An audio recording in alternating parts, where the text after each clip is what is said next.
Water rates could be increasing in the next year for Veolia customers following the $74 million worth of improvements made by the water company. Bringing in Abby Wilt now, who looked into the increase. Abby, what'd you find?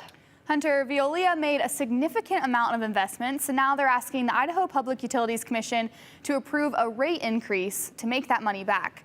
Now, if the PUC does decide to pass it, it could mean up to 20% increase for water rates for customers.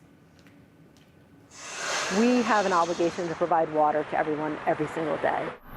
Veolia provides water to more than 100,000 customers across the Treasure Valley, and they're always looking for ways to improve. So we're always making improvements to the system. But those improvements come with a hefty price tag, one that Veolia's communication manager, Madeline Wyatt, says they're now requesting reimbursement for from Idaho's Public Utility Commission. And they'll review our application and then decide what costs they're going to allow us to recover. That would result in a new rate for customers to pay. They spent $74 million on improvements since January of 2023, and now they're leaving it to customers to pay that back. Water rates would go up by 23 cents a day.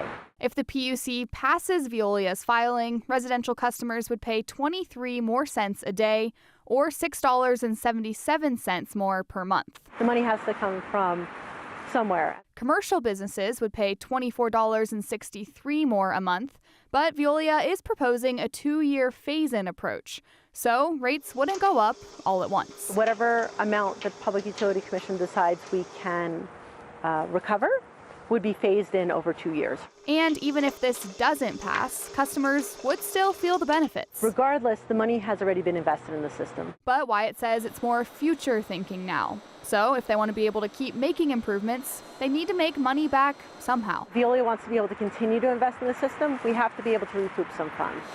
One of those investments, Veolia expanded their Columbia water treatment facility, providing more treatment capacity and replacing filters. Some of the investments we've made are very large, like the upgrades to the Columbia water treatment facility, and some of them are very small, just to make sure that fire flow protection is in a community that might be at the end of a water line.